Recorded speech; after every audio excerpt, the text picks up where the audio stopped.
Have you ever realized that what you wanted in bed was completely different from what you thought you wanted? What changed? I'm a zookeeper, and my husband once thought it'd be hot if we slept together right after work without showering. Something about how we'd have more primal sex if we literally stunk like animals. I said, I don't ever even bring my ape house clothes into the home, let alone the bedroom, but he insisted we try it. He aborted mission fast, and the bedroom smelled like gorillas for a week despite all his attempts to freshen it up. I thought I wanted a soft plush bed, but found firmly beds with a pillow top are just better. I realized I cared a lot less about checking boxes from a fantasy and a lot more about feeling comfortable, trusted, and genuinely connected. Good communication turned out to be way more attractive than I ever expected.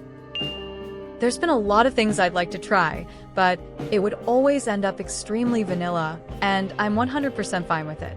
In fact, I've learned I prefer it. Turns out in the end, I just want to sleep mostly. I was into spankings and stuff, but got bored and fed up with the playful style fake BDSM world of it, so decided to pay this guy who used to be a trainee for caning prisoners in Singapore to give me a little taste of that.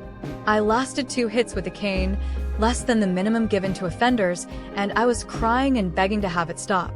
Couldn't sit for 2 weeks.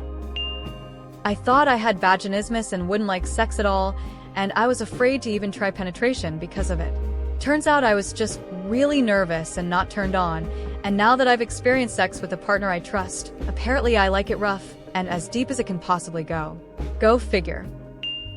Thought I was really into roleplay, focused kinks, and BDSM.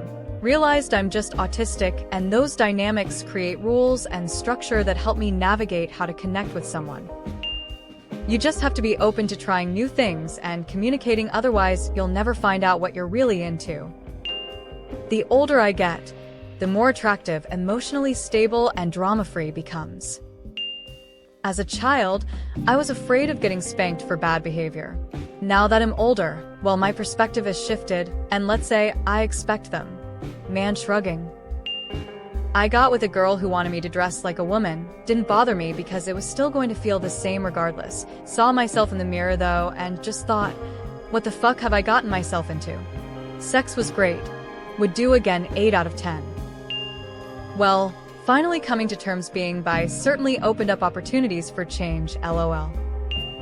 Turns out race car beds aren't as comfortable as they seem. Worse, they can't drive you to the kitchen. My best friend once confessed that he used to think he was into horses. Not sure how he got the idea in his head, from watching weird internet stuff probably. He'd never been near a horse for real. What set him straight was actually visiting a horse stable on a class trip senior year of high school. City boy could barely go in there, face with tears of joy. Said he could never be aroused around that stench. Went in with no expectations and just wanted to something kind of like what you would see in movies. Once it happened, I realized I just wanted something passionate and nothing more. I was stoked to get a waterbed when I was younger. The reality of owning and using one does not live up to the fantasy at all. Also, it makes your bedroom activities sound like you're taking a lifeguard exam, so it's not ideal if you have thin walls. Yes, sometimes I want to be warm, so I put a blanket on, then I get hot. So I take the blanket off. The temperature definitely is what changed. As a man, always figured I would be more dominant, and I usually am, but then I also realize how fun it is to also be submissive to a woman.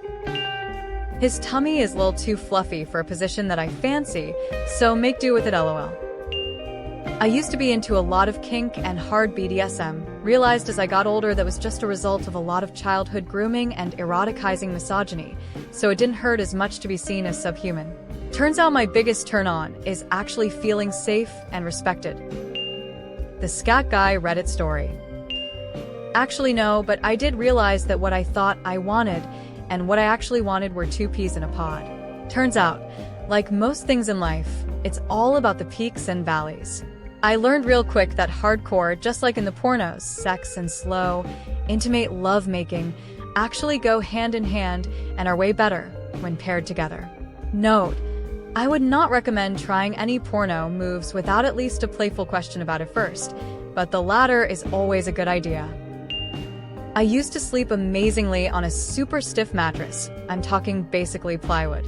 After switching to a softer memory foam one for years, I decided to switch back to a firm mattress and I repeat, cannot get to sleep on that thing. Thought I wanted a firm mattress in bed, but realized I needed to switch to a softer alternative. I changed. In the 90s, I kept hearing on the radio that the rhythm was gonna get me and was afraid. Not that I'm an adult and stuck in a boring office with boring career, I yearn to be got by the rhythm.